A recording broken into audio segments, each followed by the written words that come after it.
Fala pessoal do canal Mearinha Agrícola, sejam bem-vindos para mais um vídeo. Pessoal, hoje estamos aqui na Fazenda Jerusalém, aqui no município de Lago da Pedra. Vamos fazer o acompanhamento aqui de 3 palestras. É uma palestra sobre inseminação artificial, é uma palestra sobre os resultados da fazenda, que está trabalhando aqui em parceria com o Senar, e aqui também uma palestra sobre pulverização de herbicidas e inseticidas com drone. Bom dia, me chamo Rodrigo Castro, sou zootecnista, eu trabalho na coordenação de assistência técnica do Senar, na região leste do estado, que inclui a região Mearim.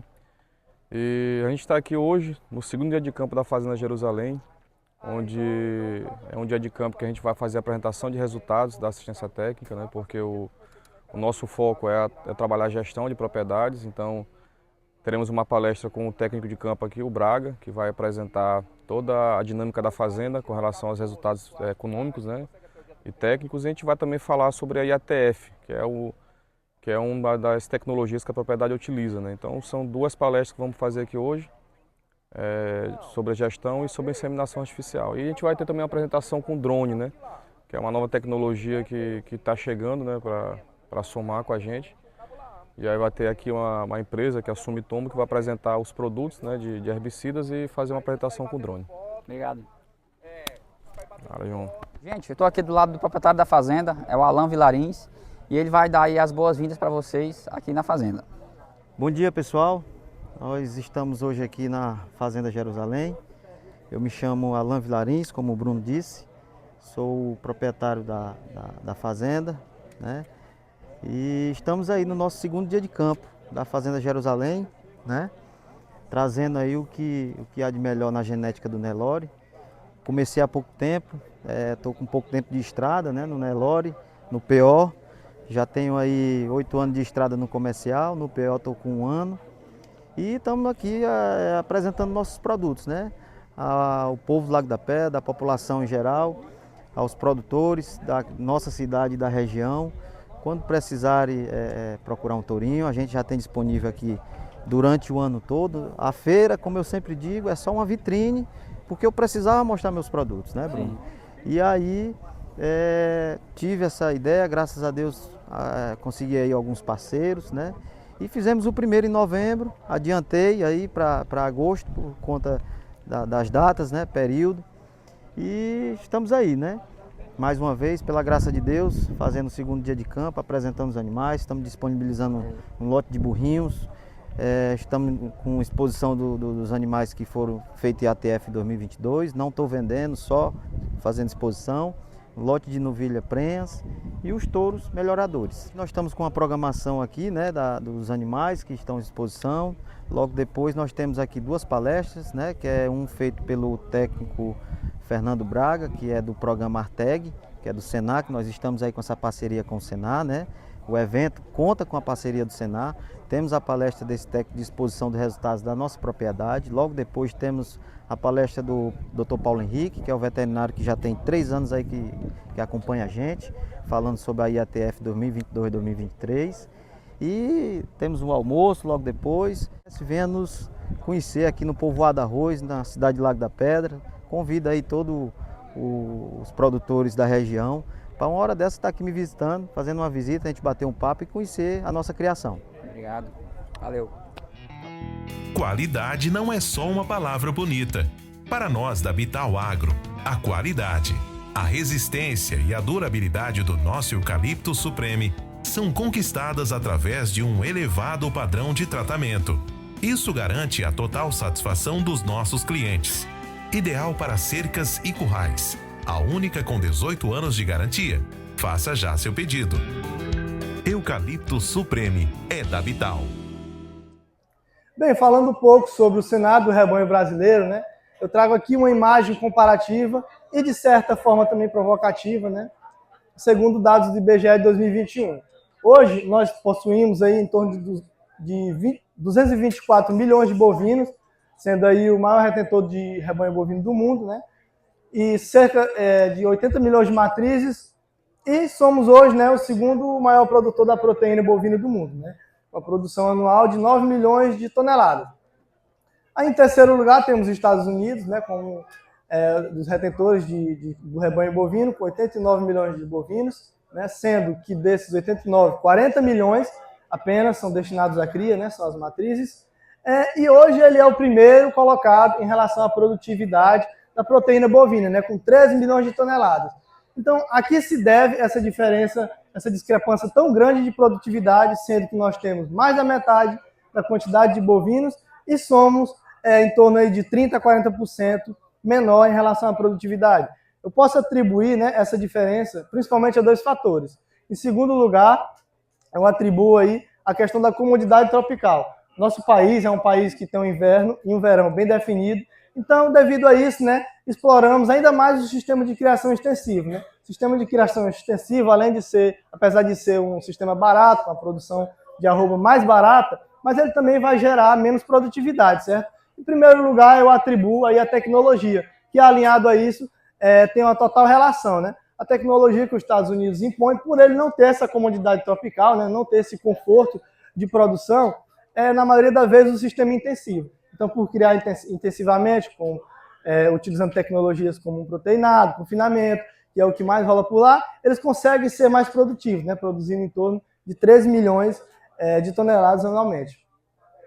Falando um pouco sobre a eficiência do sistema de cria aqui do Brasil, né, foi realizado um estudo que quis evidenciar a eficiência reprodutiva do rebanho de vários países, né, sobretudo o rebanho brasileiro, com base em duas características principais.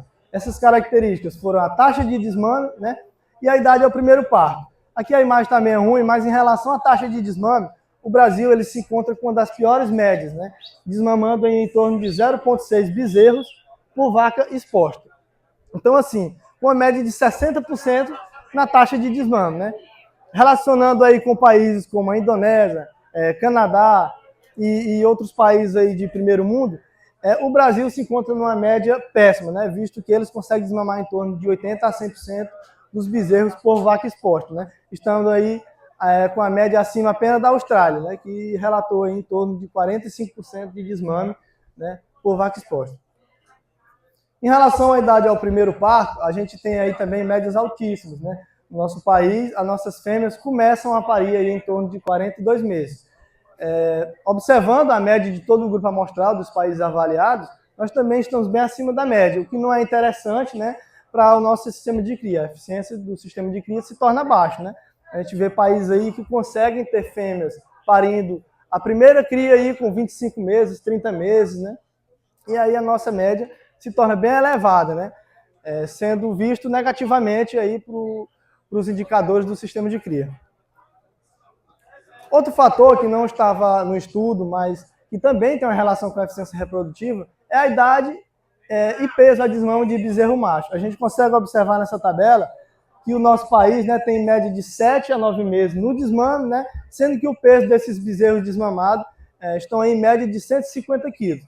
Então, observando em um cenário de uma fazenda, né, levando isso para a prática, uma fazenda X, com 100 vacas, criando em 100 hectares, que é até uma taxa de lotação bem bacana, uma taxa de lotação aí que se diria ideal, né? Mas com 60% de taxa de desmame e 150 quilos de média dos bezerros apartados, a gente tem uma produtividade aí, fazendo um cálculo rápido, de 3 arroba por hectare ano, né?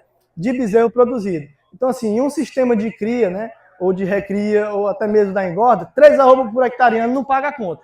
Então, assim, a gente vê que a eficiência média geral do rebanho de cria do Brasil hoje não está pagando a conta, falando só sobre a produção de bezerro, né? Então, assim, frente a esses índices baixíssimos, a gente vê aí que necessita de uma atenção maior, né, e de implantação de tecnologias que venham aí a sanar, né, e melhorar esses indicadores do nosso sistema de cria. Uma dessas tecnologias que veio e que tem também tornado o sistema de cria mais eficiente é a IATF, né?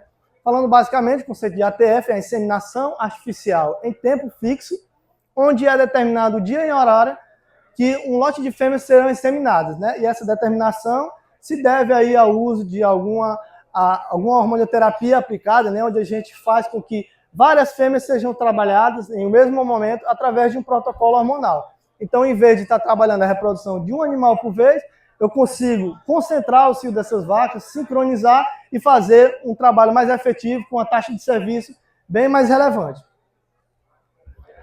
Em busca, né, de eliminar essa questão da observação de cio e de conseguir também aumentar essa taxa de serviço com a sincronização desses animais, Richard Pursley e Millie Wilkbank, em 1990, inventaram, né, conseguiram descobrir aí, através de estudo, o primeiro protocolo de sincronização, o primeiro protocolo de ATF, que foi o protocolo OV-Sync, né?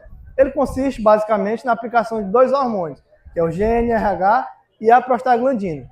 Bem, o protocolo OV-Sync, ele consiste aí na aplicação de um GNRH em dia zero e faz com que todas essas fêmeas venham a ovular. Ah, o que é ovular? Ovular é fazer com que essas fêmeas venham ao cio e liberem o seu óvulo, né? Então aí elas são aptas, né, à fecundação e, consequentemente, a chegar à prenhez.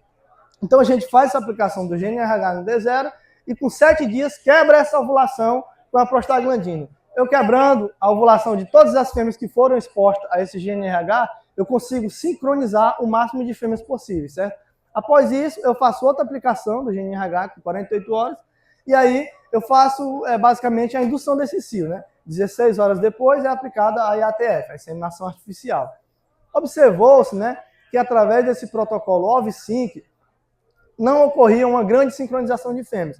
Então, através disso, os protocolos de IATF foram se modernizando, né, aplicando outros hormônios aí, outros injetáveis, esteroides, estrógenos, e aí chegamos nesse protocolo que hoje é o que é mais usado convencionalmente, né, onde é aplicado no D0 um injetável e um implante de progesterona. Com 8 dias é retirado esse implante e aplicado mais alguns injetáveis, e com 48 horas, cerca de 85% a 90% dessas fêmeas respondem ao tratamento e estão aí chegando ao cio em um momento determinado. Então eu consigo trabalhar aí uma quantidade enorme de vacas em um momento determinado através de um protocolo hormonal.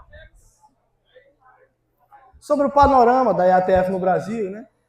Os dados estatísticos da ASBIA, que é a Associação Brasileira de Inseminação Artificial, em 2022, 2023 ainda não está disponível, mas em 2022 a gente pode ver um crescimento massivo, levando em conta que é o ano de 2012 e aqui o ano de 2018, a gente vê que é basicamente uma estabilidade, né? Há uma estabilidade aí no número de inseminações realizadas. Aqui, ó. Agora, de 2018 para 2022, a gente vê um crescimento exponencial, né? Um crescimento em torno de 100%. Em 2018, eram inseminadas 12% das matrizes, e em 2022 a gente chegou aí a 23% da quantidade de matrizes total sendo inseminada, certo? Esse crescimento ele é devido basicamente a um acompanhamento do ciclo pecuário, né? Quem está aí com a cabeça fria vai lembrar que o bezerro de 2019 valorizou demais, então houve aí um crescimento massivo também na retenção de fêmeas e, consequentemente, na implantação dessa tecnologia, né? Em 2022 chegamos aí ao maior patamar, em 2021 chegamos ao maior patamar de 23% das fêmeas inseminadas, e em 2022 houve uma queda de 2%. Essa queda de 2% também se deve basicamente ao acompanhamento do ciclo pecuário, né? Essa retenção massiva de fêmeas fez com que a carne valorizasse, e aí foi abatido muita fêmea em 2022 devido a essa alta na arroba. Outros dados estatísticos que eu trago aqui na tabela, não está dando de ver quase nada, mas a gente observa aqui, né, um crescimento exponencial, só reforçando aquele outro, um crescimento exponencial de 2018 para 2022 de 100%, né?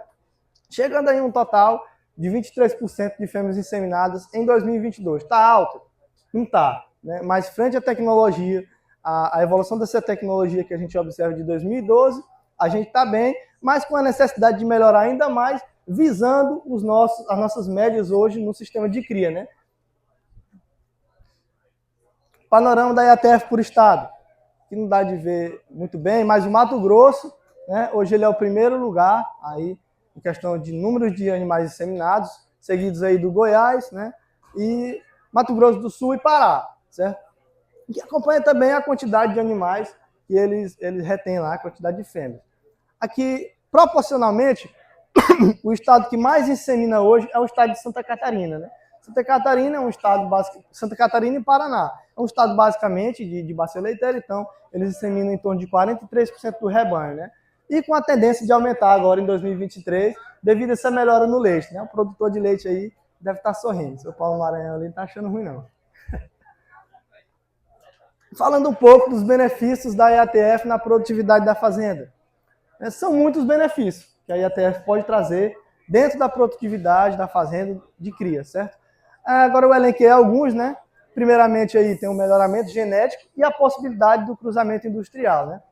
Através da ATF, eu tenho uma liberdade geográfica de utilizar os melhores touros do mercado, né? Eu posso estar utilizando aqueles líderes de sumário, os touros de régua de DEP mais equilibrado para as minhas exigências no meu rebanho, que é o mais interessante. Não adianta utilizar o que está tendo de melhor. Adianta utilizar aquele que vai servir para o seu critério de seleção, certo? Então, se eu produzo bezerro, eu vou escolher aquele touro através de uma régua de DEP que tenha um peso ao desmame mais expressivo. Se eu quero produzir fêmeas, eu vou escolher aquele touro que atenda a minha exigência ali de produzir fêmeas com steability melhor, uma idade ao primeiro parto também mais interessante, né? A probabilidade de parto precoce melhor. Observar tudo isso. Se eu vou produzir, se no meu rebanho só tem novilhos, eu vou escolher um touro ali com peso a nascer negativo. Então, a inseminação, ela lhe dá essa liberdade geográfica de escolher qualquer touro, de qualquer sumário, né? Que atenda às suas características de seleção. Então, eu consigo utilizar touros como esse aqui, né, que é o Fender da Guadalupe, hoje está na central da Genex, em um gado comercial e fazer bezerros aí de uma padronização espetacular. A possibilidade do cruzamento industrial também é evidente e se deve também a essa liberdade geográfica, né? Eu consigo utilizar touros que não têm adaptabilidade no nosso trópico na minha vacada comercial, né? Então eu uso a forma do bolo, que é a minha vaca, que geralmente aqui é o Nelore, né? E consigo desfrutar do melhor que a heterose pode trazer num rebanho de cria, certo? Eu consigo encurtar o meu ciclo, né? Que hoje é o que é interessante dentro da pecuária, é a pecuária de ciclo curto. É o que tem se buscado aí, né? Então eu consigo encurtar meu ciclo através da heterose, utilizando a inseminação artificial. Outro benefício é a utilização de fêmeas com 40 dias pós-parto e, consequentemente, né, trazer uma diminuição do intervalo entre partos, certo? Essas fêmeas de 40 dias, ou até mesmo qualquer fêmea néstor, né, elas já podem estar sendo trabalhadas na IATF.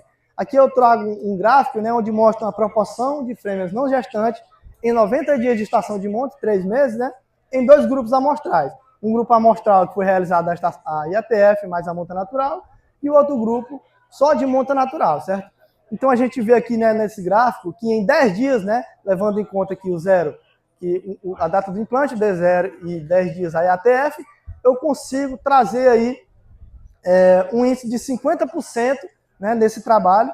Foi realizado aí um índice de 50% em 10 dias de estação de monta, ou seja, a IATF já conseguiu reduzir drasticamente aí a quantidade de vacas vazias em 10 dias de estação de monta, certo?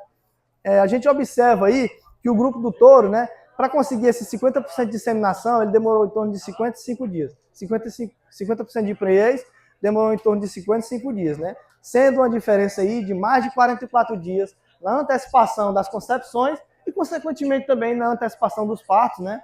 Que vai trazer aquele bezerro do cedo, que é o que a gente quer e que a gente vai falar também. Ao final de estação de monta, né, o grupo da IATF, o grupo amostral da IATF mais monta natural, chegou aí também com 9% a mais no número de bezerros produzidos. Então, assim, além de conseguir antecipar minhas concepções, os meus partos, ao final da estação de monta, eu consigo também aumentar a minha taxa de prenhez e, consequentemente, de desmame. Outro benefício aí da IATF é o nascimento e desmame padronizado desses bezerros, né? E também programado pela melhor época do ano, né? Com a IATF eu consigo escolher quando aquelas vacas vão emprenhar e quando elas vão parir, né? Isso é muito interessante, visando que a nossa estação aqui é bem definida de inverno e verão. Eu tenho que almejar que esse bezerro nasça no final do verão, para ele chegar aí no inverno taludo, um bezerro saudável, certo? Já com seus 30 dias, e consigo desmamar aí no final do inverno, ou que seja no período de transição, né? Então aqui tem um quadro, não está dando de ver também muito, mas aqui uma situação do verão, começo de inverno, meio de inverno e o período de transição. Obrigado. E o período de transição. A gente consegue observar as maiores médias de desmame, né, daqueles bezerros nascidos aí no final do verão. Esses bezerros vão desmamar aí no final do inverno, né? Então tem todo o inverno aí para desenvolver a sua carcaça, né? E aí chegar um desmame melhor. Esses bezerros que são nascidos aí no meio do inverno, no começo e no final, vão desmamar muito maneiro. Esses do meio do inverno, né, eles vão sofrer muito com a lama, vão sofrer com a água, então combina em doenças respiratórias, certo? Principalmente, e aí vão desmamar no meio do verão, né? Então, desmamam em uma época que não é muito favorável, né, em questão falando de pastagem. Aqui, né, é um estudo, né, que mostra a diferença de bezerro macho e fêmea, né, nascido no mês 11, 12, mês 1, 2 e 3. Mostra que os bezerros do mês 11, né, eles desmamam em torno de uma arroba, de 34, 36 quilos a mais do que os bezerros nascidos aí do meio do inverno, do mês 3, né? Então, assim, qual é o pecuarista que ganha mais dinheiro? É aquele que programa o seu nascimento para desmamar aí em torno de uma arroba a mais, ou aquele pecuarista que joga Deus dará e deixa os bezerros nascerem em qualquer época do ano? A gente tem que estar atento a isso aqui, porque esses números, aquelas médias do sistema de cria, é um número real. Não é brincadeira. Quem está no campo sabe que pode ser até pior. Não tem jeito. Então, assim, para ganhar dinheiro tem que produzir certo. Outro benefício da EATF na produtividade é a identificação e seleção das melhores fêmeas através da pressão de seleção aliada à EATF a uma estação de monta. Então, assim, essa seleção dessas fêmeas, elas têm que começar, na visão do produtor, na estação passada. Eu vou escolher aquelas fêmeas que pariram do cedo. Vão ser as minhas fêmeas ali, que vão estar na minha cabeceira do meu padrão de seleção. Então, essas vacas paridas do cedo, geralmente, elas vão emprenhar melhor, porque elas vão parir mais gorda e elas vão desmamar melhor. Então, o meu critério tem que estar baseado nessas vacas paridas aí do cedo. Eu consigo também, através dessa pressão de seleção, selecionar a fertilidade, né? Eu faço uma primeira inseminação, faço uma segunda, faço um repasse de touro, essas que não emprenharam, eu já tenho que tirar ela de canto, né?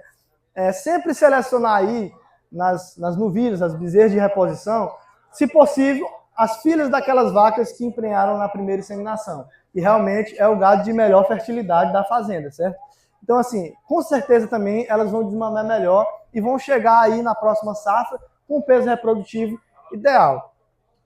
Falando sobre o descarte, que para mim é o melhor método de seleção da pecuária de cria, para mim é o descarte, né? Porque não adianta você produzir o que é bom e ficar com o que é ruim. Tá fazendo nada. Então, assim, o descarte da vazia é outro sistema na pressão de seleção que deve ser feito na propriedade, né? Esses gados de menor fertilidade não emprenharam, não geraram bezerro, mas eles estão na fazenda comendo capim. Então, eles têm que dar lucro, né? Se ele não der um bezerro, ela vai comer o bezerro daquela outra que deu, se você segurar ela na fazenda durante um ano. Então, assim, descartar essas vacas, né? Essas vacas que deram vazias, tão gordas, tem que gerar lucro. Então, quem não descarta a vaca, né, está aí se expondo a perder cerca de 15% a 25% do lucro da pecuária de cria. A pecuária de cria não se sustenta só com bezerro, não. Porque nesse cenário, ela é menos rentável do que a pecuária de recria e a de engorda. A pecuária de recria, sendo bem conduzida, ela consegue lhe dar até 12 arroba por hectare ano.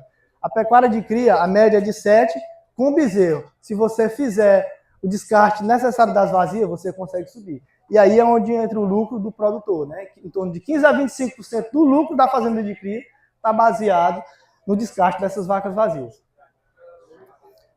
Outro benefício é o planejamento forrageiro através da estação de monta, certo? Imaginando em um cenário ideal, onde essas vacas vão parir aí no período de transição do verão para o inverno, né? No mês 10, 11 e 12, e tendo aí o inverno para essas vacas criarem e emprenharem, né? Falando aí do mês 1, 2, 3 e 4, tendo um período de transição aí do mês 5 e 6, o que é que eu posso fazer? Essas minhas vacas que pariram no período de transição do verão para o inverno vão estar prenha, né? Já tem passado pela estação de monta. E aí no período de transição do inverno para o verão, né? Do mês 5 e 6, eu consigo fazer a apartação e descarte dessas vazias, né? Além disso, eu também consigo fazer a minha despesca da safra, né? Eu consigo vender a minha bezerrada aí no mês 5 e 6 e vender essas vacas vazias. Com isso, eu livro meu pasto. Eu baixo demais a minha taxa de lotação, né? E através disso, eu consigo fazer um planejamento forrageiro para o verão, né? Então, assim, quando chega no verão, mês 7, 8, 9, a gente sabe que no período de transição aí, mês 5 até o mês 6, o pasto ainda dá uma respirada, ainda dá para crescer uma coisinha aqui pra gente, né? E aí eu diminuindo essa taxa de lotação, fazendo o descarte das vazias e vendendo a minha safra de bezerro, né? Que é realmente a receita da fazenda de cria, no verão eu tenho um pasto para fazer a manutenção dessa vacada que está prenha, né? Manutenção de score, e que elas consigam, né, ter um planejamento aí gestacional com a pastagem, não diria que sobrando, mas necessária, né, para elas fazerem todo esse desenvolvimento do bezerro no útero. A contribuição da EATF no ponto de vista econômico, a gente pode ver em números, né, que em 2022 foram comercializadas em torno de 18 milhões de doses de sêmen, né? Trazendo isso para um número real, né, levando aí a dose de sêmen para torno de R$25, gera uma receita de 450 milhões, certo? O protocolo também vai estar nessa margem de R$25, protocolo de hormônios, né? Então, uma receita aí de 900 milhões, observando apenas as vendas diretas, certo? Quando vamos aí para a produção de bezerro, a gente imagina uma taxa de desmame dessas 18 milhões de doses utilizadas de 40%, né? Então, sendo 50% da inseminação e uns 10% ali de perca embrionária, perca do nascimento ao desmame. Então, vamos supor que desmamou 40% dessas 18 milhões de doses, 7,2 milhões de bezerros, né? A gente imagina aí que a metade seja macho e a metade seja fêmea, né? Continuando essa nossa pauta do ponto de vista econômico, né? A gente observa aí no Brasil uma escala de abate de quase 30 milhões, né, de cabeças bovinas por ano, né, 29,8, né, sendo que 65% desse gado abatido é macho, né, e 35% desses animais abatidos são fêmeas, certo? Levando aí a contribuição da EATF para esses abates, 65% de 30 milhões representa em torno de 19,37 milhões de machos abatidos e 10,43 milhões de fêmeas abatidas, né? A contribuição da EATF de 3,6 milhões de machos e 3,6 milhões de fêmeas produzidos em 2022 através da EATF nos dá aí em torno de 18% dos abates dos machos, né?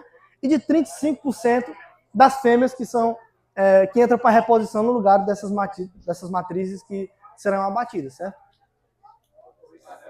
Em dados gerais, 18 milhões de doses de corte utilizadas representam em torno de 8% a mais de bezerro no fim da estação de monta, né? Dependendo do tamanho dessa estação de monta, pode ser até maior esse número, né? E 8% dessas 18 milhões de doses utilizadas geram 1.444.000 bezerros, que levando aí para um preço de R$ 1.700 o bezerro, né, de inseminação bem desmamado, a gente tem em torno de 2,5 bilhões de reais de receita.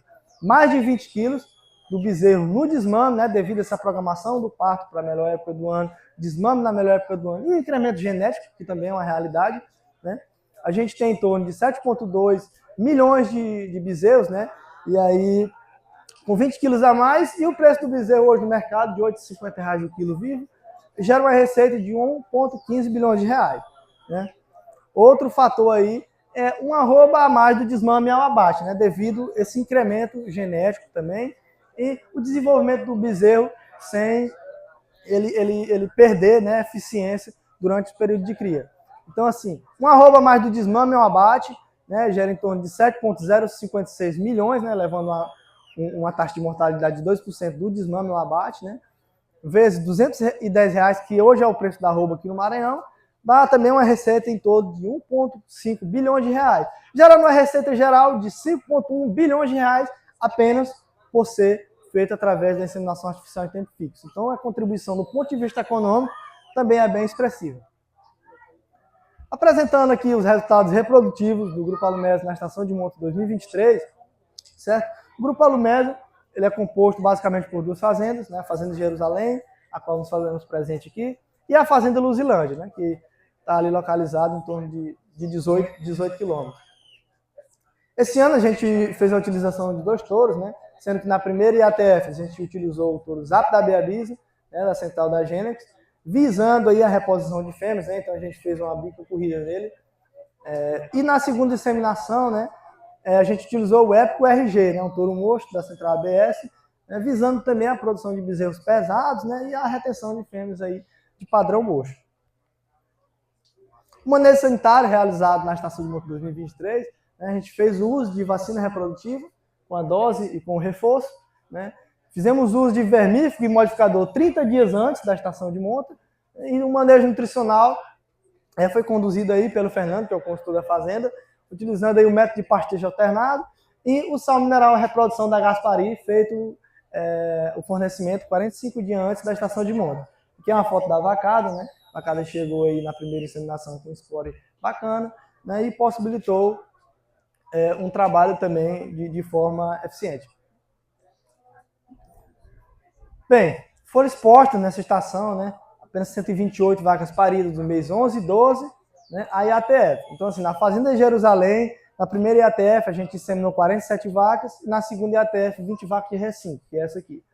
Na Fazenda Luzilândia, a gente inseminou na primeira inseminação 65 vacas, e na segunda IATF fizemos em 24 vacas de recinque, mais 18 recém-paridas do mês de janeiro. Os índices de prenhez da IATF esse ano aqui, na Fazenda Jerusalém, a primeira IATF a gente fez em 47 vacas, né? Logrou o êxito em 25, a gente teve um índice de 55,5% de prenhez na primeira IATF. E aí foram feito o descarte de 2 vacas, né? Por questão de biotipo mesmo. E aí na segunda IATF a gente fez em 20 e empreou 15. E aí gerando um índice de 75% na segunda IATF. Fazenda Luzilândia, primeira IATF a gente fez em 65 e empreou 41, um índice de 63%. Na segunda a gente inseminou 42, né? Foi o restante da primeira mais 18 vacas recém-paridas. E aí empreou 26, gerando um índice de 62% de prenhez, né? No total geral, a Fazenda de Jerusalém empreou só de IATF 88,8%, né? Descartando até mesmo a possibilidade de um repasse de touro. E a Fazenda Luzilândia, né? Teve um total geral de 80,7% de prenhez, apenas com a inseminação na estação de monta 2023. O índice de prenhez relacionado ao repasse de touro, né? Na Fazenda de Jerusalém, ficou apenas 5 vacas para esses touros repassar. Nós limpamos o curral. E aí ele empreou 3, né? Gerou em torno de 60% de repasse, no repasse. A Fazenda Luzilândia, né, de 16 vacas expostas aí ao repasse, só empreou 4. O Torama não fez um bom trabalho, né? Mas gerou em torno aí de 25% de prenhez no repasse aqui na Fazenda Luzilândia. Total geral de touro, eles me deram um incremento de 6,6% de prenhez na Jerusalém e um incremento no índice final de 4,82% na Luzilândia. O índice geral de prenhez do Grupo Alumesa, né? Total IATF mais touro, da Fazenda de Jerusalém foi de 95,4% de prenhez, né? E a Fazenda Luzilândia, um índice de 85,5% de prenhez, sendo que 80% aí, ou mais um pouco, foi proveniente apenas da inseminação. Um total geral de prenhez aqui no grupo total, né, de 128 vacas expostas, 114 emprearam, então 89% de prenhez final. Bem, pessoal, tudo que eu falei aqui foi número, né? Falando da parte qualitativa, para que ocorra resultados bons, assim, resultados, digamos que excelentes, né, tem que haver uma equipe comprometida por trás desse projeto e também um líder à altura, né? Então, nesse momento, eu queria parabenizar, né, a Vaqueirama aí do Grupo Alumesa, no nome do Pijuca, que está na pega aí, mais o Cildo, certo? E um líder à altura também aí, que é o nosso amigo Alan, que conduziu esse projeto com seriedade e, através disso, nos possibilitou ter esses resultados aqui na Estação de Monta 2023. Então, uma salva de palmas para essa equipe, que é quem realmente merece.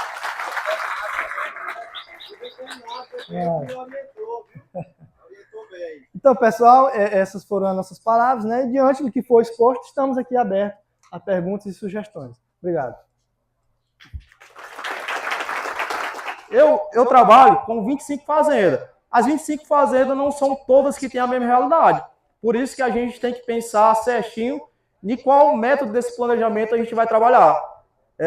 Hoje aqui na região, das 25, 18 são da fase de cria, 3 da recria engorda e apenas 4 se completam. É sempre bom se atentar que até o ano de 2022 estava tendo muita fazenda de cria. Por que fazenda de cria? Porque bezerro estava compensando. Hoje o bezerro está compensando? Não. A gente está passando dentro do ciclo bovino. Com isso, está tendo uma grande venda de quem? Venda de quem, gente? De vaca, né? Por quê? Bezerro não tem preço. É mais antes, a visão do produtor, é mais antes segurar o bezerro, valorizar e vender as vacas. Pode ser uma estratégia. O que a gente não se atenta, que a cada 5 anos isso acontece. Lá em 2020, 2019, quando veio a pandemia, que bezerro subiu lá para cima, ali era o momento da gente se preparar. Só que em vez de a gente se preparar, o que foi que fizeram? Compraram a Hilux. Vou logo me assentar aqui. Não pensaram no ciclo lá para frente, que onde ia pesar no bolso. Aí agora fica se reclamando. O bezerro não está compensando. Gente, tudo é um planejamento. Se você se planejar, vai dar sim de comprar caminhoneta, mas não agora. Porque eu não sei nem qual é o meu lucro da fazenda e eu vou logo passar. Não adianta eu dar o passo maior que a perna. Consequentemente, a partir do ano aqui, 2023, 2024, vai aumentar a quantidade de recria e engorda e vai diminuir a quantidade de cria. Oferta, demanda, não tem para onde correr. Aqui tem um exemplo que não está aparecendo para vocês em relação às propriedades, do diagnóstico que eu fiz das 25. Olha lá, ó. Propriedades, qual é a média de tamanho das minhas propriedades? Eu puxei uma média das 25. A gente tem uma média de 310 hectares por produtor. Existem produtores de 1.000, 2.000, 500. Ah, só vai ser assistido pelo Senar produtor grande. Não, aqui a gente está aberto para todo mundo. Só a gente pede é que o produtor aceite a gente.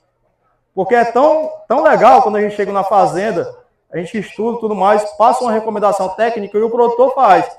Assim como é ruim chegar lá todo mês, rapaz, mês que vem a gente faz, mês que vem a gente faz. Esse cabo quer me engolar. Não, gente, a gente está aí para ajudar. O que a gente pede? Quando reiniciar um novo ciclo, pensem bem, aceita a gente está aqui para isso. Lá no final está a equipe técnica lá para ajudar vocês. Outro ponto interessante, aqui na região de Lago da Pedra, todos fazem mineralização, só que pecam na estratégia suplementar no período seco. Aquele boi sanfona. O que ganhou no inverno, perde no verão. Por conta de quê? Estratégia, planejamento. Ah, é muito caro. Gente, nós estávamos lá com os meninos do Lago Grande. É caro?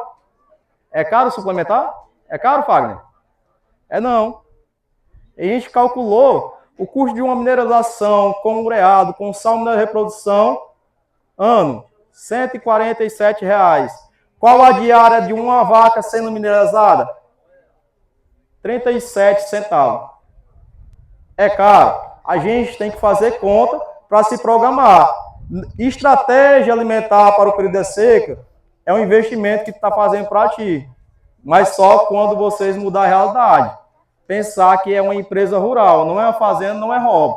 Não é ali só para estar. O que a gente faz? A fofa. A gente vai avaliar o quê? Ponto forte, ponto fraco, oportunidade e ameaça. Vamos lá para um exemplo aqui de uma média das fazendas. Fazendas com bom acesso. Aqui dentro da rua, quando tu começa a entrar no interior, só entra no verão. Mas é um mercado central. Mercado para quem? Para a bovinocultura.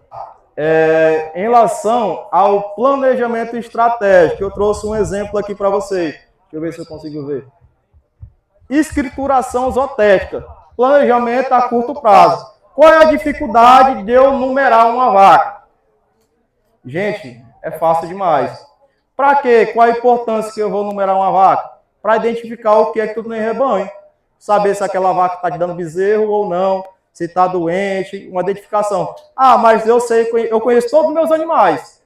Aí vai lá outra pessoa fazer uma avaliação, igual a gente comentou anteriormente, vai ter que encontrar lá a coraçãozinha, amarela. Aí não vai. Vamos identificar, vamos passar desse nível para aumentar o nível tecnológico. Beleza? Outro exemplo aqui em planejamento médio prazo. Planejamento para estação de monta. Enfatizei bastante com vocês lá semana passada. Vamos estabilizar uma estação de monta. O Paulo também falou anteriormente, porque a gente tem uma estação da vaca emprenhar e uma estação de parição. A gente vai saber quando as vacas vão estar parindo. Consequentemente, a gente pode se programar também para uma programação para vaca de descarte. Vaca de descarte não, desmama. Se programar, aí tu vai conseguir obter resultados. E a longo prazo? IATF. IATF, a gente acabou de ver aqui com o Paulo Henrique. Antigamente, pensávamos que era coisa de outra realidade. Ah, é caro demais. Não, gente. A tecnologia chegou e o custo-benefício é muito bom. Hoje tá na mão de vocês. Até já comentei outras vezes com a galera aí, a região de vocês é muito rica em relação agora a veterinários. A implantação da inseminação. Aqui das 25 que eu assisto, 13 trabalham com inseminação artificial. Ah, Fernando, mas deve ser só fazendeiro grande. Não. Todo mundo. É só querer. Anotar, se planejar. Assistência técnica e gerencial. Estamos dando uma assistência técnica. Quantas propriedades existe um técnico te acompanhando todo mês? Se a gente fosse desembolsar direto esse custo? Não. Só com aí você consegue ter um acompanhamento. Só que para você esse acompanhamento servir, você tem que querer. Não adianta nada só dizer lá, rapaz, tem um técnico me acompanhando. Sendo que eu permaneço na mesma realidade. A gente está para aconselhar, apoiar, para o que der e vier. O Alan sabe disso. Mas se tu não querer, o negócio não vai. Porque depende diretamente de vocês. E assim como existe níveis de baixa tecnologia, uma mudança de pasto, um manejo de pasto, que pode facilitar o desempenho de resultados da vaca, da bezerrada, dependente da categoria animal que você trabalha. Vamos aqui para um exemplo, não sei se estão vendo, em relação a uma degradação tecnológica que a gente fez aqui na região. Será que é muita coisa? Não, a gente só mudou coxo. Posicionamento de coxo, linha de coxo e estrutura de coxo. Os meninos ali dos coxos borrachudos, eu achei muito interessante, eu vi lá em Vitorino e trouxe para os produtores daqui. Eu disse, rapaz, eu passei lá, gostei da estrutura, pode ser que a gente possa implementar. Pensava inicialmente que o custo era muito alto, só que o custo-benefício desse produto é para o resto da vida, a gente vai só mudar a estrutura de madeira. Uma adequação que a gente trouxe, eu acho que das 25, umas 12 adquiriram, porque necessita. E necessitando, vamos trabalhar com qualidade. Porque eu trabalhando com qualidade, eu posso buscar resultado. Outro ponto interessante que a gente trouxe aqui, água. Qualidade de água. Hoje, de 25, 80, 90% a fonte de água é açude. Mas só que a gente pode mudar isso. Gente, para cavar açude em toda a solta dá trabalho e dá despesa. Vamos pensar em quê? Vamos pensar em bebedouros.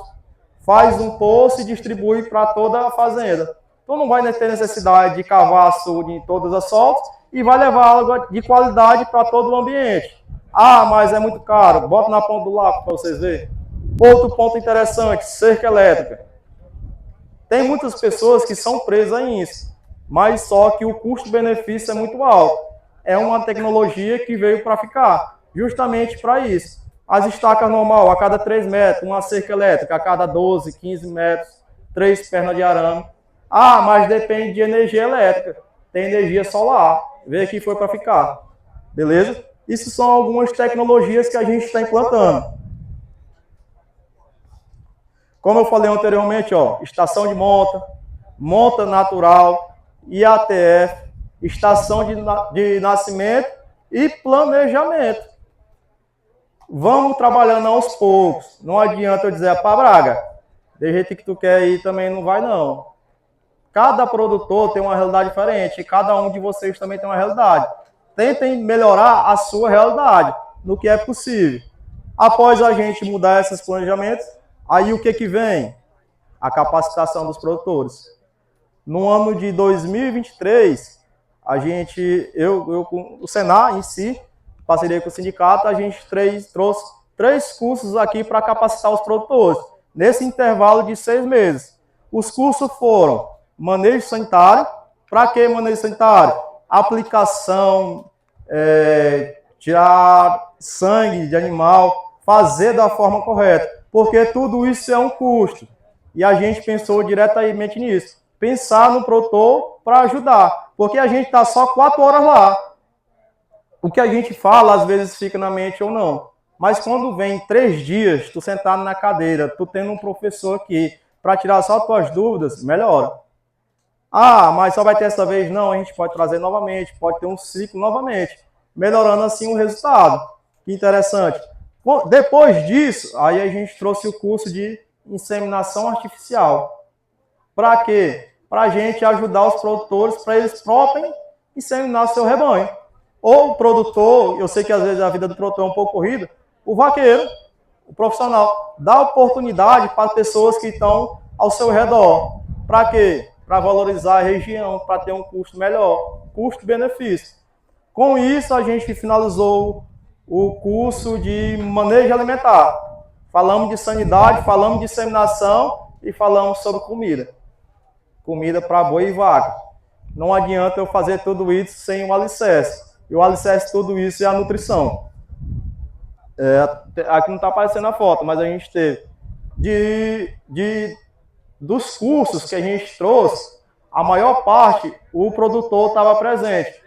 Porque às vezes é complicado trazer cursos para terceiros. Por quê? Porque os custos têm que entrar na mente do produtor. Aí esse curso está lá, o professor dizendo tudo mais, sal mineral, sal reprodução, medicamento, isso tudo. Mas quem é que compra? O produtor. Quem é que pesa no bolso? O produtor. E se ele não estiver lá presente, como é que ele vai saber o resultado? A gente tem que pensar que conhecimento nunca é demais. Nunca a gente vai saber tudo. Nas fazendas que eu ando aí, eu estou aprendendo mais coisas que eu aprendi na faculdade. De uma forma totalmente diferente. A vida ensina bastante. Mas, vamos voltar para cá. Em relação à fazenda de Alan. Alan é nosso parceiro. Chegamos em 2021. Foi um cara que me surpreendeu bastante em relação à mentalidade. Ele é, pá, Braga, chega para cá que nós vamos ganhar dinheiro. Eu disse, eu estou aqui para isso. Quero que você enrique. De saúde e de dinheiro também. Mas vamos lá. Aí a gente chegou na fazenda, fez uma avaliação. Hoje a fazenda de Alan são duas fazendas. A fazenda de Jerusalém e a fazenda Luzilândia. Onde a fazenda Luzilândia trabalha com a fase de cria e aqui na Jerusalém a gente trabalha com a recria e até o momento com a engorda. Lá a gente tem pequenas maternidades e aqui o rebanho vem. Braga, como é que esses animais vêm lá da fazenda Luzilândia para Jerusalém? Andando. A gente traz nas melhores horas dos dias, traz para cá, para o quê? Para melhorar o resultado. A gente tem uma taxa de lotação um pouco alta e só lá não dá de suprir a necessidade em relação à pasto. Aí a gente finaliza aqui os animais. Até mesmo para venda, pelo acesso, como vocês viram que é muito bom, aí fica mais fácil para retirar os animais.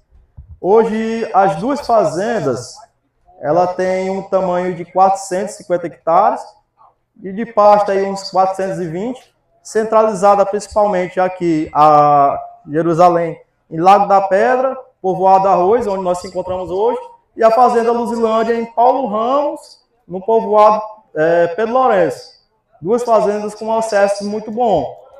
Não sei se está dando para ver a foto aqui, mas está aqui o Alan. Todo mundo já conheceu o Alan aí, acaba reiterado. Hoje, quando eu cheguei no Alan, em 2020, as tecnologias implantadas já existiam. Estava em processo de evolução, ou seja, ele estava querendo conhecimento para evoluir cada vez mais. Já foi interessante, porque a gente já chegou com uma pessoa que estava com o pensamento para subir. Mas é uma coisa que ele sabe, não deixa eu mentir, o Alan sempre foi, para Braga, não gosto de boniteza não, eu gosto de eficácia. Às vezes meu pasto, ou minha cerca está ruim, mas elas estão tudo durinhas, elas estão sendo eficazes. Meus coxos, não é aqueles mais bonitos, mas está sendo eficaz.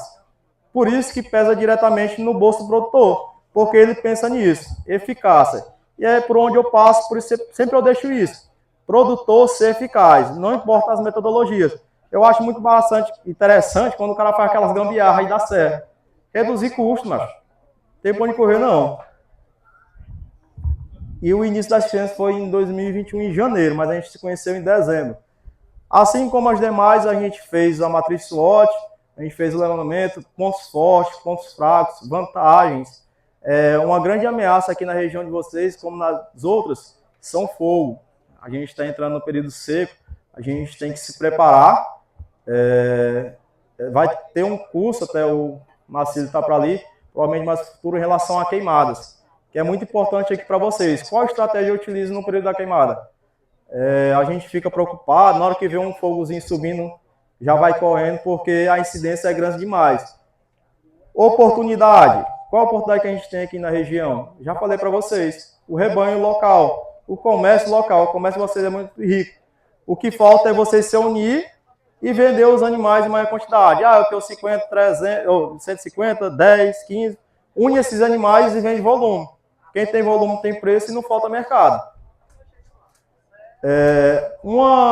estrutura que a gente fez aqui na propriedade do Alan foi as lanchonetes. Eu gosto sempre de enfatizar. O que é uma lanchonete? É aquela praça de alimentação onde soltas se encontram em um mesmo local. Ali estando coxa, água, redução de custo. Tem necessidade de eu colocar coxa e água em todas as soltas? Não. O que é que eu posso fazer? Eu posso centralizar um local para servir esses animais, reduzindo meu custo e sendo eficaz. Só que para ser eficaz, eu tenho que saber como é que eu vou posicionar esse coxo, qual é o espaçamento desse coxo. Tudo isso aí pesa, com toda certeza. E onde vai pesar? No bolso. É onde dói mais. Aí a gente fez essa implementação aqui dos coxos, da praça de alimentação. Fizemos mapa, né, Alan? Da fazenda. Não adianta nada eu andar aí sem conhecer. A gente bora fazer um mapazinho aqui para dar uma alinhada, saber onde é que fica cada posicionamento, cada solta, para aí a gente fazer futuras divisões, renovação de pastagem, saber valor de tamanho de soltas para empeleitas, tudo isso aí para ajudar o produtor, para ele não ficar isolado. Em relação a coxo, eu trouxe só esse exemplo aqui, em relação ao espaçamento, mas sempre fique na cabeça de vocês. Espaçamento para mineral, 5 centímetros, espaçamento para proteinado, 15 centímetros, espaçamento para ração, 40 centímetros. Por que existe esse espaçamento para coxo para animais? Simples. Quando eu falo em mineral, o animal só vai lamber o sal. Ele vai ficar pouco tempo no coxo. Já quando eu trabalho com proteinado ou ração, esses animais vão ficar mais tempo. Ou seja, esses animais têm que ter um espaçamento maior para eles consumirem a ração, proteinado e o que necessitam. Interfere diretamente. Hoje aqui na fazenda eles trabalham com sal mineral da Gasparim. Até o Paulo Henrique tinha falado anteriormente. Alguém já conhecia esse sal mineral da Gasparim? De Vitorino, né, tu? A galera de Vitorino. Sal mineral muito bom. Lá na região do Pará utilizam bastante. Aí chegou aqui na fazenda do Alan. 5 anos, né, Alan? 5 anos utilizando esse sal mineral. Tendo resultado, Alan? Com toda certeza. Mas por quê? Porque ele usa da forma correta. Eu posso ser o melhor produto, estou em uma tortuga da vida, lá no meu depósito, sendo que está fornecido da forma errada. Estou jogando meu dinheiro no mato. Eu pegando o produto, jogando, diluindo, não fazendo da forma correta. Por isso que a gente está aqui, para aconselhar, para aumentar o seu resultado. O Alan, ele não trabalha com produto pronto posto durante um ano, só apenas na pré-estação de monta. Durante o ano ele trabalha com 170, diluído para sal branco, 1 para 1, que se torna um produto pronto posto, quando diluído, atendendo assim a necessidade da vacada, 80 gramas de fósforo e a média de 100, 120 gramas dias. Não histórico é isso. Ah, mas o Alan utiliza um sal mineral reprodução, antes da estação de monta. Não sei se está aqui mostrando para vocês, ó, 45 dias antes da estação de monta. Por que eu entro com esse sal mineral 45 dias antes da estação de monta? Para a gente adaptar o animal 15 dias e 30 dias para agir. Se eu quero trabalhar com a estação de monta, eu coloco um produto no dia que eu vou inseminar. Não, esse animal não vai te dar resposta. E a gente quer resposta. Mas para ter resposta, vamos trabalhar da forma correta. Tem custo? Tudo tem custo, mas a gente busca resultado. Eu não gosto de falar custo, investimento. Tudo isso é um investimento. E assim funciona aqui na Fazenda do Alan. A gente ainda não está trabalhando com ureado, mas eu creio que daqui para o outro ano nós vamos implementar. Já há 3 anos usando reprodução.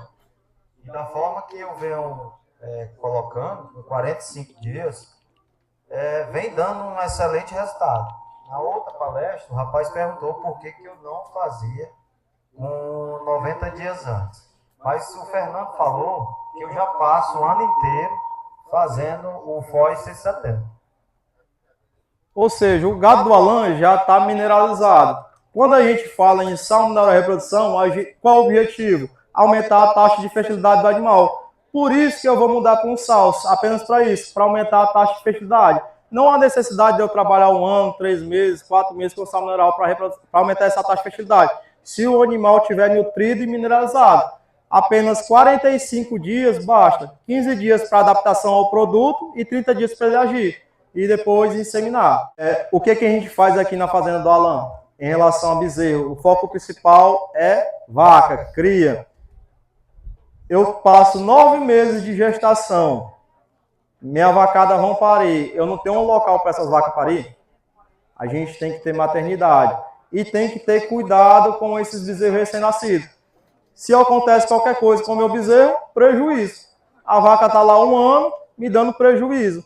Então, gente, quando a gente trabalha com vacada, a gente tem que sempre se atentar em relação à identificação dos bezerros, cura do embigo, e vermifugação aos bezerros recém-nascidos após o primeiro dia, e a maternidade. Em relação à vermifugação, é igual um conhecido meu sempre fala: pai, Fernando, é o cordão da vida e cordão da morte. Cordão da vida quando está dentro da mãe, cordão da morte quando está fora. Fica exposto. Por isso que a gente tem que ter esse cuidado em relação à cura do embigo. E a maternidade, local para esse bezerro nascer. Na foto dá de ver? Dá não. Aqui é mesmo de vaca, em um local específico, com os bezerros nascendo. Qual local? Lá no final da fazenda? Não. Perto, que a gente está aqui, o vaqueiro está aqui olhando uma vaca mojada para não correr risco. Porque se um bezerro desse morrer, se o urubu comer, prejuízo. Vaca que não me dá bezerro para mim todo ano, ela está me dando lucro ou prejuízo? Prejuízo. Não se apegue muito, não tem muito amor não. Rapaz, não presta, machado. Aí quem trabalha com galo leiteiro não acha muito bom não, que tem um amor sentimental. Mas em relação a gado de corte, gente, só animais que dão lucro. Se não tiver lucro, tira para fora. Aqui tinha outra foto em relação à maternidade. Sombra, bezerro amamentando. E aqui, uma identificação. O Alan aqui, como ele sabe as vacas com a numeração, cada um, ele sabe qual touro inseminou cada vaca. Ou seja, quando o bezerro nascer, ele sabe quem é a mãe e o pai. Está registrando, está identificando. Aí ele está fazendo um aqui, ó, é porque vocês não estão vendo, nome, iniciais da letra do nome do pai e do pai de outro bezerro. Quando esse bezerro estiver adulto, a gente já sabe quem é o pai. O pai influencia, com toda certeza, assim como a mãe. A gente vai ver um dado mais para frente em relação a 2 filhos, em relação a 2 touros diferentes. O resultado que esse animal teve ao peso de desmama. Teve diferença enorme. Aí a gente vai se adaptar a isso. As imagens não estão legais não, mas vai dar de ir. Aqui é a imagem em relação à transferência. Vindo lá, é quantos km? É a pé, né? Toda vez. 22 km a pé. Os animais vêm de lá para cá. Ah, eu acho que o Alan leva assim no solzão escardente. Não. Conforto para os animais. Nas primeiras horas do dia, 3 horas da manhã, 2 horas da manhã, com manejo, com cuidado. Não vem gritando, não vem batendo. Justamente para isso, para os animais não sentir muito. Ah, isso não é interessante, mas a gente necessita. A gente tem que trazer para a nossa realidade. Faz o desmame aqui. A gente faz isso para melhorar índice. Aí tem uma foto de noite, os animais saindo. Saem para cá e chega aqui, aqui a gente finaliza. Os de descarte não voltam para lá. Aí as vacas retornam para lá. Depois de um período correto. Essa imagem aqui é em relação ao peso de desmama 8 meses. Produto de inseminação artificial e produto de touro de repasse. Aquele touro que a gente deixou para as vacas que não pegaram prenhez com IATF. O que eu quero que vocês se atentem? Macho, fêmea e peso. Peso de desmama. Touros de repasse, peso de desmama. Os touros de repasse que cobriram vaca, as filhas deles tiveram uma média de peso de 218 e o macho 221. Já aí a gente já se atenta. Bezerro macho, teoricamente, pesa mais que a fêmea. E aqui fica nítido que bezerro de inseminação artificial estão pesando mais que touro de repasse. Será por que isso? Material genético.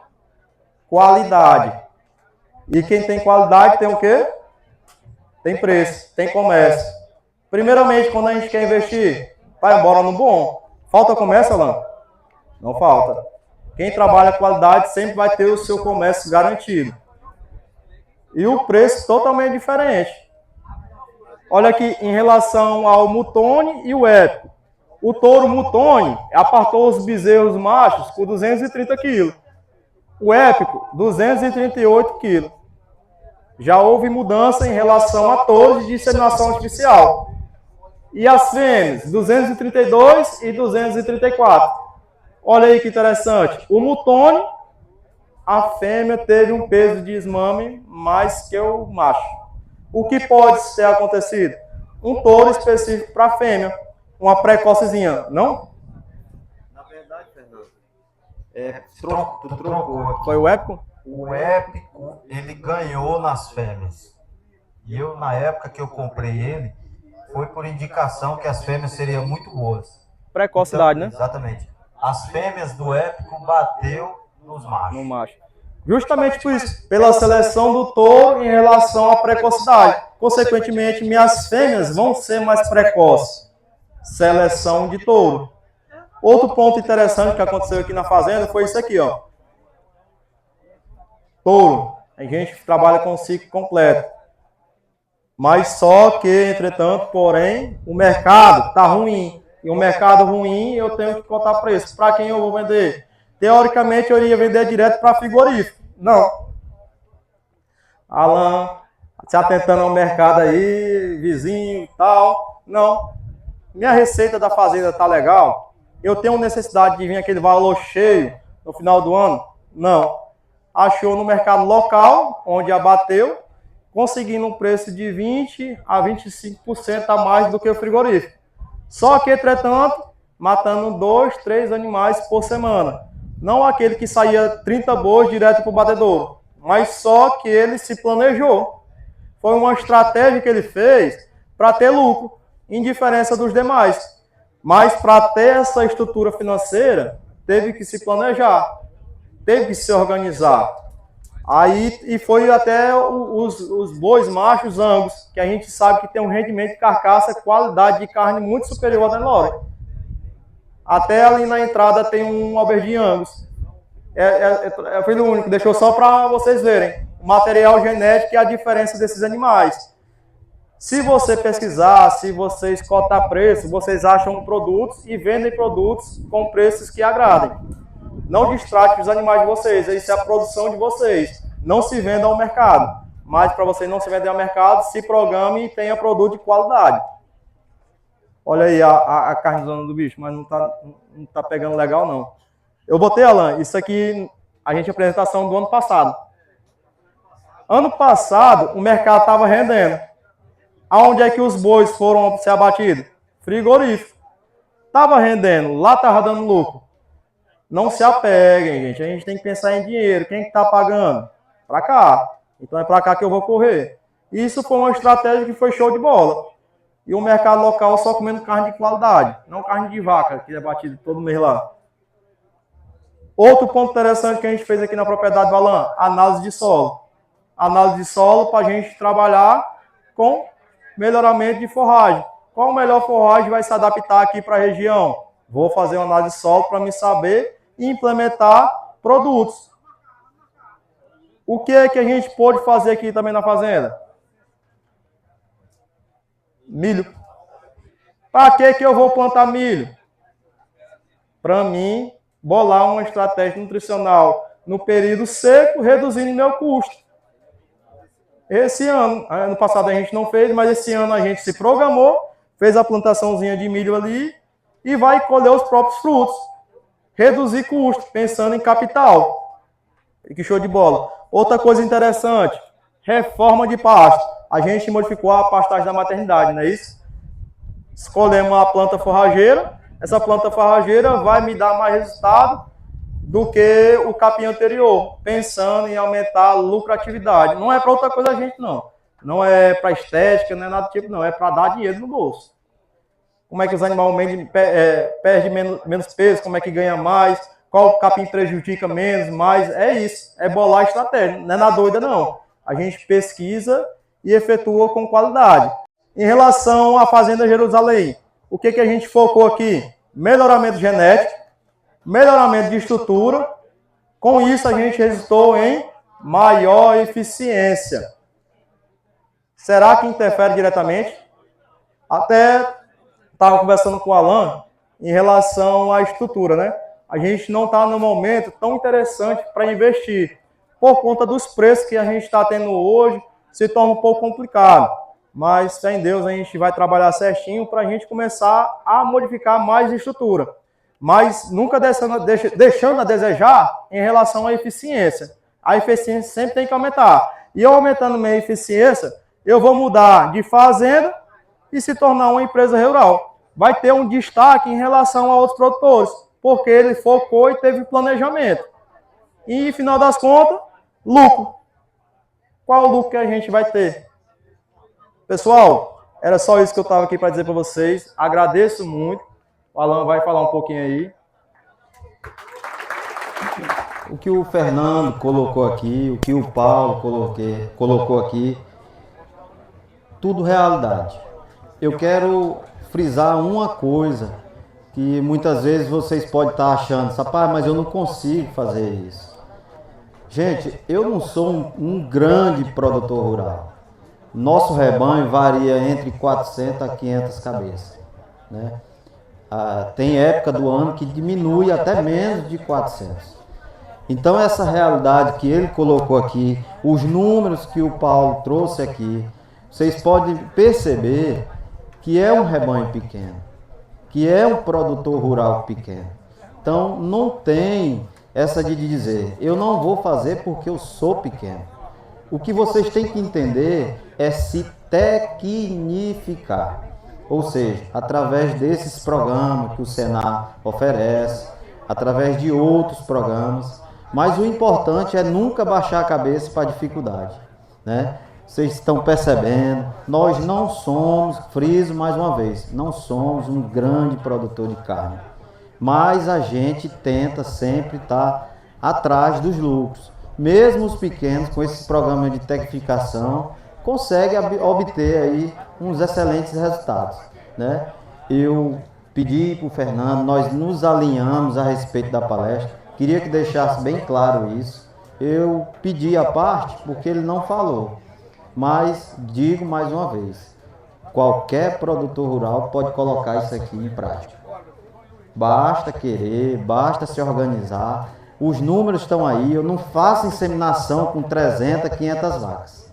É de 100, 150, variando. Esse ano nós vamos para um número um pouco maior, mas é um ano atrás do outro. Meu avô dizia que quando você vê um jabuti atrepado lá, foi alguém que botou ele. Então é um degrau após o outro. Então, essas minhas palavras. Fica aqui o incentivo do companheiro, o amigo Alan, para cada produtor rural fazer nas suas propriedades. Procurar se tecnificar e procurar aplicar nas suas propriedades. É um sinal de alerta para a gente manejar de forma mais adequada, para ficar atento em relação aos sinais. São plantas daninhas, cigarrinhas, são os componentes que degradam, né, ajudam a degradar mais rapidamente essa pastagem. Aqui na propriedade do Alan, a gente está iniciando um trabalho de controle de pindoba. A pindoba são essas plantinhas que são os filhotes do pé de coco babaçu. O controle da pindoba é feito através de um produto que tem a base triclopi, é um produto que é utilizado, misturado, em muito baixa de forma localizada. Aí tem gente que pergunta, Udinei, mas óleo diesel na área não vai contaminar o solo, não vai contaminar a água? Não vai, desde que feita a aplicação de forma correta, desde que o acompanhamento técnico seja feito acompanhando. E outra que a dosagem é muito baixa, são 5, 10 ml por planta. No caso aqui do Alan, especificamente falando, como é uma área jovem, são plantas pequenas, foi utilizado 5 ml por planta. A aplicação foi feita 30, 35 dias atrás, você nota que as plantas já estão mortas, já morreram. Qual a diferença da área feita a aplicação do herbicida para controle, qual a diferença para a área roçada? Em custo falando, o custo é pequeno quando você vai falar em roço, porque o custo da hora máquina é muito baixo e o rendimento é muito alto. No entanto, você tem que fazer 2, 3 roçadas por ano. Não é um trabalho definitivo, é um paliativo. E o controle com herbicida é um trabalho que você só faz uma vez e acabou. É um negócio definitivo, vai resolver o problema. Qual o custo médio hoje por hectare de controle da pindoba? Em torno de R$ 800, dependendo da infestação. Quando é uma infestação mais rala, fica mais barato. Quando é mais adensado, fica nesse custo médio de R$ 800. Aí você fala, Rudinei, mas qual o problema em relação à legislação? Tem problema? Na pindoba, não. O que tem problema é o pé de coco babaçu adulto, que caracteriza-se como floresta de palmáceas, e aí é o que a legislação proíbe que a gente faça derrubada deles. Mas no caso da manutenção da pastagem, o controle da pindoba, não tem problema. Isso aí a legislação assegura a gente que a gente pode estar fazendo esse manejo. Em relação a demais plantas daninhas, temos um portfólio completo, não apenas a Sumiton, mas todos os outros laboratórios que tem no mercado. Mas defendendo o meu peixe, a gente trabalha com a visão muito para o meio ambiente. A gente faz uma avaliação na propriedade antes da aplicação para identificar qual a necessidade do produtor, qual o melhor produto e a melhor dosagem a ser feita para controle da planta daninha e não degradar o meio ambiente, não contaminar solo, não contaminar água. Está aqui uma tecnologia que chegou aí há 2, 3 anos no mercado, que facilitou demais o nosso trabalho. Por quê? Ultra baixa vazão, é um equipamento que vai fazer uma aplicação de 10 litros por hectare de calda, então economiza água. A quantidade de produto jogado por área é muito pequena também, o que otimiza mão de obra, custo e eficiência, porque é um equipamento que vai fazer com que o produto chegue aonde ele precisa chegar no momento certo. Porque tem muita gente que me pergunta durante as aplicações, Rudinei, tem problema eu aplicar meio-dia, 1h da tarde? Tem. A temperatura está alta, tem vento, o produto não vai chegar na planta e ser absorvido, porque nesse horário a planta está fechada. O produto vai volatilizar e vai agredir uma área onde não é para ser aplicado. Tá aqui a Integração Rural, que é parceira nossa, revende nossos produtos na região, tem assistência técnica qualificada, técnicos capacitados que fazem um acompanhamento nas propriedades. Vale lembrar, é uma mão de obra que está gratuita, igual o pessoal do Senar faz essa parte de assistência técnica e gerencial nas propriedades, a gente das lojas, a gente faz esse trabalho também de forma gratuita. Você está comprando um produto e levando de bônus o assistente técnico, um agrônomo, que está capacitado a ir lá e fazer um levantamento da sua área, da sua necessidade, para fazer a melhor recomendação. Tem gente que às vezes acha ruim o técnico ir lá na pastagem, porque o cara quer comprar um produto que custa R$ 20 o litro. Só que o técnico vai lá e fala, ó, teu custo não vai ficar R$ 20, vai ficar 60. Ah, o cara quer me empurrar produto. Não, não é empurrar produto. A nossa missão como técnicos, como agrônomos, é levar a melhor solução, melhor custo-benefício. Porque às vezes aquele produto mais barato não é o que vai resolver teu problema. E aí você vai ficar frustrado, vai ficar decepcionado, vai perder o ano e não vai conseguir fazer o teu objetivo, que é produzir uma pastagem de qualidade para o seu rebanho, ganhar peso, produzir mais bezerro, produzir mais leite. Eu me chamo Rudinei, sou engenheiro agrônomo, vou estar aqui o dia todo com vocês, eu estou à disposição para a gente trocar mais ideias. O pessoal da Integração Rural está aqui, parceiro nosso também. E eu vou deixar o parceiro do drone apresentar como é que o equipamento trabalha. Mas, em resumo, é um equipamento que trabalha com ultra baixa vazão. A gente consegue ter uma otimização de resultado nele. Por quê? Porque a gente trabalha muito próximo dele, trabalha vendo ele aplicando. E a gente trabalha dentro de toda uma norma técnica para otimizar a aplicação, otimizar o custo-benefício para o produtor rural. Agradeço mais uma vez e me coloco à disposição. O drone ele trabalha com um sistema de bomba sendo jogado por... Tem 2 bombas neles que vai pegar toda a cauda que está no tanque e vai jogar por esses bicos rotativos. O que os bicos rotativos proporcionam? Eles proporcionam um melhor espalhamento da cauda para uma melhor, poder matar melhor as ervas daninhas na pastagem das pessoas. O produtor rural hoje em dia está sofrendo com a questão da falta de mão de obra. É muito complicado achar pessoas que queiram jogar veneno hoje em dia no manual, como era antigamente. Sem falar que o controle de pestes daninhas no manual não é tão eficiente quanto no drone ou como no uniposte, que é o autopropelido chamado. O drone ele nunca vai jogar 2 vezes o veneno no mesmo lugar e não vai deixar nenhuma área sem jogar. Essas são as vantagens dele em relação outros tipos de controle convencionais. Então nós vamos esperar nosso companheiro vir com uma água agora, para nós colocarmos no tanque e fazer uma demonstração.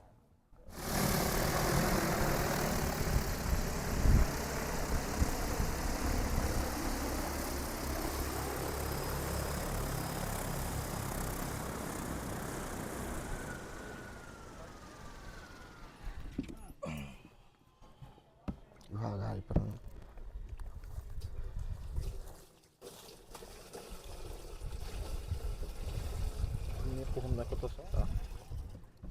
Passou dos 20 já.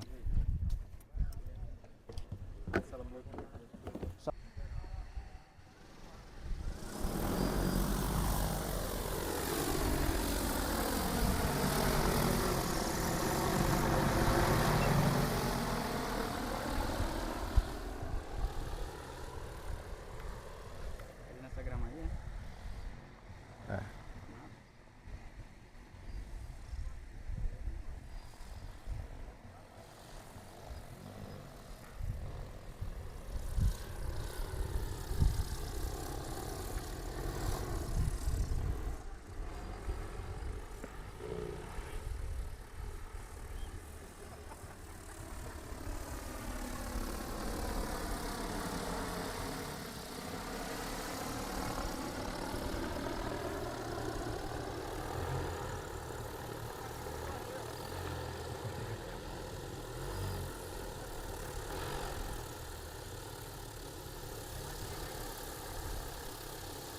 Tem alguma sujeira no tanque? Tem? Não, totalmente limpo. Tá muito limpo. Sim. Eu limpei com limpa-tanque antes de vir pra cá.